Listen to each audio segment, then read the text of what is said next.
ภูวินมาแล้วครับแพ้ละแพ้แล้วพี่กายขึ้นมาอะไรนะครับถึงถึงไทยใช่ไหมครับถึงเมื่อคืนครับ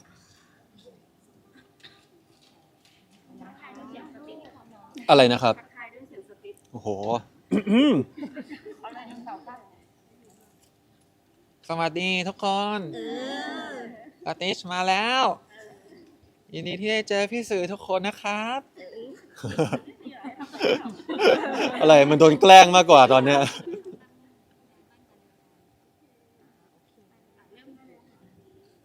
ก่อนอื่นเลยนะคะสวัสดี ครั ค่ะ บ คุณนักพากย์200 ล้าน โอ้สวัสดีครับ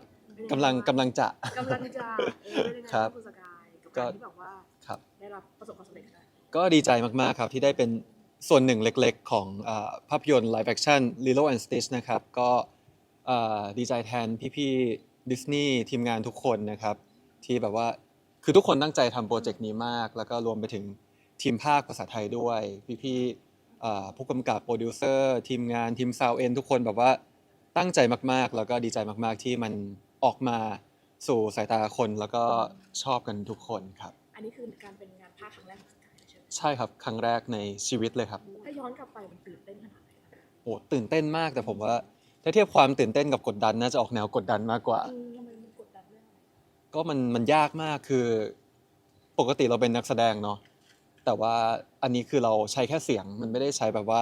สีหน้าท่าทาง มันก็เลยแบบมีความยากในอีกรูปแบบหนึ่งครับซึ่งเราแบบเป็นคนแบบไม่ได้แบบเป็นคนถนัดในการใช้เสียงให้มันแบบว่ามีไดนามิกอยู่แล้วอะ แล้วแบบพอเข้ามาเป็นนักพากย์มันต้องมีแบบไดนามิกมีเลนส์เสียงที่มันแบบว่าสามารถสร้างความรู้สึกให้คนดูได้ แต่ก็ผมว่ารู้สึกยังถือว่าโชคดีที่แบบว่าได้รับบทบาทที่แบบยังไม่ได้แบบมาโฮทั้งเรื่องอ่ะผมว่าถ้าโฮทั้งเรื่องคงต้องมีแบบการทำการบ้านอะไรให้มันดีเลยครับ แล้วคราวนี้พอได้ดูเราเป็นยังไงบ้างผลงานของเรา ของเราเองครับ เออ ไม่ชอบมันไม่ถึงเป็นคนไม่ชอบฟังเสียงตัวเอง แต่ว่าชอบหนังนะชอบหนังแต่แบบเป็นคน มันเขิน กลัวไม่ชอบดูตัวเองแบบเวลาเพอร์ฟอร์มแต่ก็เห็นฟีดแบ็กก็เห็นแฟนๆก็ชอบ ชื่นใจ ใช่อะดีใจครับ แบบฟังแล้วแบบไม่ได้แบบเหมือนเสียงสกายเลยมันเหมือนแบบอะไรอย่างเงี้ย แปลว่าอะไรเอาคนอื่นมาพากย์ก็ได้ มันดู อ๋อ ดูมันแบบว่ามันไม่ได้ถึงไม่ ครั ได้ บ ถึงว่านี่คือสกายเลย ครับ มันแบบเขาคือตัวละคร อ่า เลย ก็ดีใจครับมันก็เป็นอีกอันหนึ่งที่เราก็คุยกับผู้กำกับว่าอยากให้มันออกมาเป็นประมาณนี้ให้ออกเป็นแบบชายหนุ่มที่อบอุ่น อืม ซึ่งก็อาจจะต่างจากตัวจริงนิดนึง ไม่ได้เห็นหรอก หมือน เราคูลครับเราคูลเราไม่ค่อยอบอุ่นเท่าไหร่ ครับ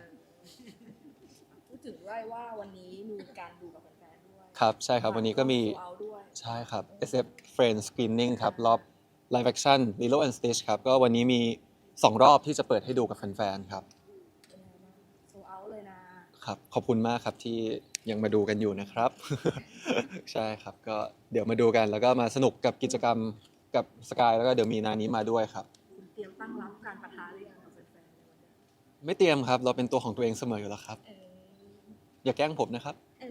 อ้อนตรงนี้เลยนะ ใช่ครับเดี๋ยวให้สติชมาจัดการถ้าใครแกล้งผมในวันนี้มีน้องสมายกับนิโอน่ามาด้วยเดี๋ยวให้น้องๆแกล้งคืน แค่นั้นเหรอ อะไรนะครับ มีแค่น้องคนละแบบ สมายนิโอน่าแล้วก็นานีด้วยครับ ถามถึงสกายได้เช็คฟีดแบ็กกับงานภาพของเราบ้างไหม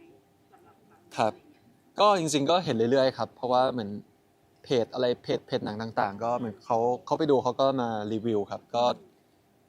ส่วนใหญ่ก็กระแสก็เป็นไปในทางบวกของของทั้งของหนังแล้วก็ที่เราพากย์แต่ถ้าแบบในมุมของเราก็แบบก็ยังมีหลายอย่างที่เราแบบรู้สึกว่าอยากทำให้ได้ดีกว่านี้อะไรอย่างเงี้ยอาจจะแบบเพราะว่าเราอาจจะยังมาน้อยอยู่เลยอาจจะแบบยังไม่ได้เห็นบาดแผลอะไรเงี้ยแต่ว่าสำหรับเราเองตอนเราพากย์เราก็ยังรู้สึกอยากทำให้ได้ดีกว่านี้อย่างเงี้ย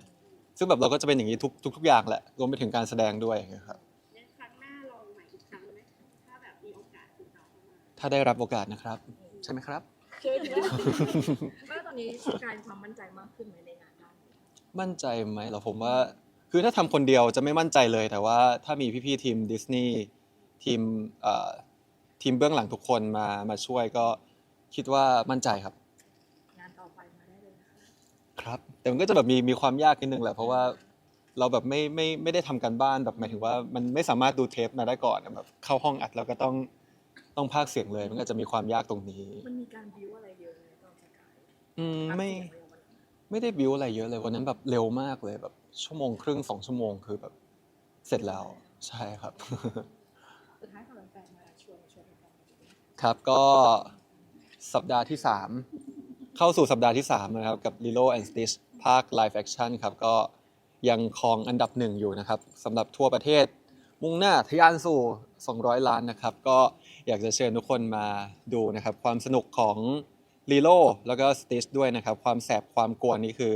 มาครบทุกรูปแบบแน่นอน แต่ก็ยังไม่แบบว่าทิ้งความอบอุ่นความเป็นโอฮาน่าเหมือนในภาคแอนิเมชันทุกอย่างกลิ่นอายอะไรมีเหมือนเดิมหมดเพิ่มความน่ารักของเจ้า Stitch เข้าไปด้วยครับก็สามารถเข้ามาดูได้นะครับทุกโรงภาพยนตร์นะครับที่ประเทศไทยครับอย่าลืมดูภาคไทยด้วยครับ พี่ขออีกนิดนึง ครับ เวลาสกายดูอ่ะแล้วมันมีอะไรรีเลทกับสกายในเรื่องนี้ relate อะไรเหรอครับก็อ่าก็หลายอย่างนะครับก็โอฮาน่าแหละหลักๆ ก็เรื่องของครอบครัวแหละครับเพราะว่าก็เหมือนแบบทุกครอบครัวก็คงแบบอยากจะแบบสานความสัมพันธ์อะไรอย่างเงี้ยให้มันอบอุ่นอะไรอย่างเงี้ยครับ แล้วก็เป็นหนังครอบครัวที่ทุกคนมาดูได้ ใช่ครับผมว่ามันดูได้ทุกครอบครัวเลยไม่ว่าแบบครอบครัวเราจะเป็นแบบในรูปแบบไหนมาดูเรื่องนี้เราคิดว่าจะ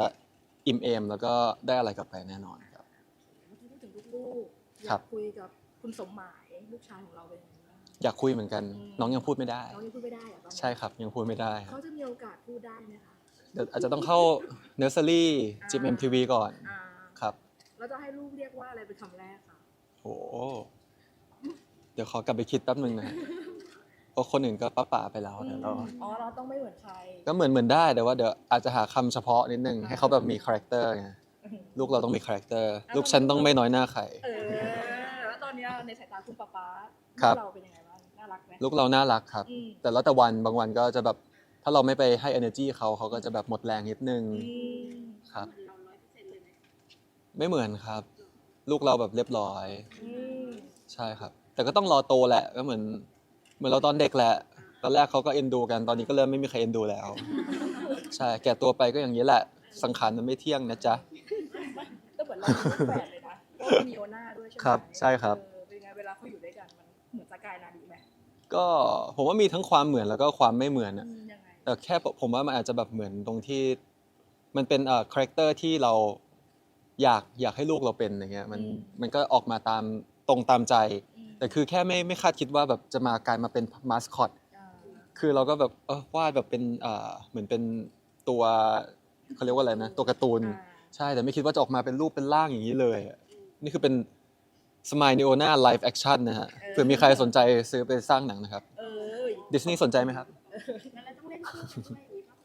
เล่นคู่กันด้วยก็ดีครับ มันก็จะได้สีมันสวยไงชมพูฟ้าพอดีครับ แต่เขาบอกว่าคาแรคเตอร์เหมือนสลับกันนะนีโอน่า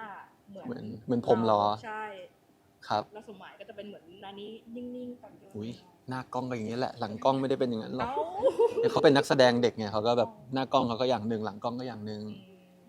แต่น่ารัก เอาพูดถึงอีกเรื่องหนึงพูดถึงเรื่องตอนนี้เหมือนกระแส High School f r e n d y กลับมาอีกครั้งสกายเห็นฟีดแบ็กตรงนี้นะใน ครับ Twitter คือเหมือนแบบตบคนนอกด้อมเข้ามาได้อีก อ้าวเหรอครับ ใช่ เอาหมายถึงคนเริ่มกลับมาดูเหรอครับ ใช่เหมือนอยู่ดีๆก็กลับมา อ๋อ ปฏิหารย์ได้แดงบล็อก โชคชะตามันกลับมาเหรอ เย้ โอ้ยโชคชะตามันลิขิตให้เรามาเจอกันครับ อืม ติดตามเรื่องอู่ด้วยครับ เอาเป็นยังไงเว้ยตัวเราที่แบ ครับ บ ว่า ก็ ในฐานะนักแสดงแล้วแบบมีคนชมเรื่องแบบการแสดงของเราใน อ๋ เรื่ อ องนี้ ครั แล้ว บ ก็ตบคนมาได้จากเรื่องนี้ ก็ดีใจครับดีใจแทนทีมงานทุกคนครับเพราะว่าเรื่องนี้ก็อย่างที่เคยบอกไปครับว่าทีมงานทุกคนตั้งใจมากแล้วมันก็ใช้เวลาถ่ายทำนานเป็นปีเลย ก็ดีใจที่ยังมีคนได้แบบเห็นซีรีส์เรื่องเราแล้วก็ยังชอบอยู่ครับ มีได้แชร์กับเราว่าบอกเฮ้ยมันกลับมาอีกแล้วนะอะไรเงี้ยกระแส นันนี้น่าจะเห็นนะว่านันนี้เป็นน่าจะเช็คโซเชียลเก่งกว่าผม อ๋อเอาเขาอ ครับ ยู่ในโซเชียล ใช่ครับ ผมไม่ค่อยเล่นไม่ค่อยเช็ค ไม่ใช่มีแอคหลุมนะ ไม่มีผมนกพิราบส่งข่าวมาบอกครับ อีกอันหนึงมีมาอีกแล้วล่าสุดแฟนบอกว่าต้องเปิดตำหนักใหม่อีกแล้ว เพราะว่ารางวัลที่ 5มาอีกแล้วค่ะ ผมต้องขอบคุณท่านนะ เออ ท่าน มันให้ใช่ไหม ใช่ท่านให้ อืม ท่านให้ ผมก็ซื้อนะ ถูกไหม ไม่ถูก คือไ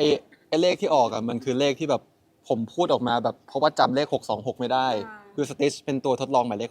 626แต่ว่าตอนนั้นแบบลืม6อะไรนะ6อะไร426อะไรเงี้ยผมก็พูดแบบมั่วๆออกไป แล้วกลายมาเป็นแบบว่าเหมือนถูกทั้ง6ตัวใช่ไหม ใช่ ใช่ แล้วผมก็ไม่ได้คิดถึงตอนนั้น ผมก็จะเอาตามสติชอะเอาเลขตรงอะ626ผมก็ซื้อ626ซื้อเป็นพันเลยไม่ถูก ชีวิตมันต้องมีความหวังไงสกาย ใช่ งั้นพี่ขอวันนี้อีกรอบหนึง อ๋อวันนี้ที่มาเยอะนี่คือมาขอหวยไม่ได้มายินดี200 ล้านหรอก ใจของพี่ โอ้ เราอาจจะถอยมาเป็นผู้ให้ อ๋อผู้ให้ เออ ครับทำบุญกับคนขึ้นเนาะโอ้ยากอ่ะเดี๋ยวรอต้องรอจังหวะทีเผลอเอาจริงถ้าบอกตรงๆมันยาก เดี๋ยวพี่จะไปรอสองชีวิตเลยนะวันเนี้ย ใช่ เขาตีเป็นอะไรมาพี่จะตาม ได้ครับ สกายก็ตามด้วยนะ ตามด้วยต้องตามด้วยจริงๆอ่ะต้องตามตัวเองอ่ะเพราะว่าถ้าคิดเองทำเองมันไม่ได้อ่ะ เออ ไม่เคยถูกเลย ครับ อ่ะสุดท้ายฝากแฟนๆค่ะ ครับ ขอณแฟนๆเดี๋ยวจะต่อ ครับได้ครับก็ขอบคุณแฟนๆทุกคนนะครับที่support live action Lilo and Stitch นะครับรวมไปถึงสกายนานิแล้วก็ของเพื่อน GMMTV Smile Neona Mascot ทุกตัวนะครับครับไว้มีโอกาสเดี๋ยวเจอกันอีกเรื่อยๆครับตลอดทั้งปีแน่นอนครับ การที่ขออีกเรื่องหนึงเมื่อกี้พูดถึงบูแล้วว่าจะได้เปิดกล้องเร็วๆนี้ ถ้าตามกำหนดการเดิมคือปลายปีนี้ครับครับแต่ก็เดี๋ยวรออัปเดตอีกทีหนึ่งเพราะว่าก็ยังไม่แน่ใจว่าบทเป็นยังไงครับตอนนี้ครับตื่นเต้น โอเคค่ะ ครับขอบคุณครับ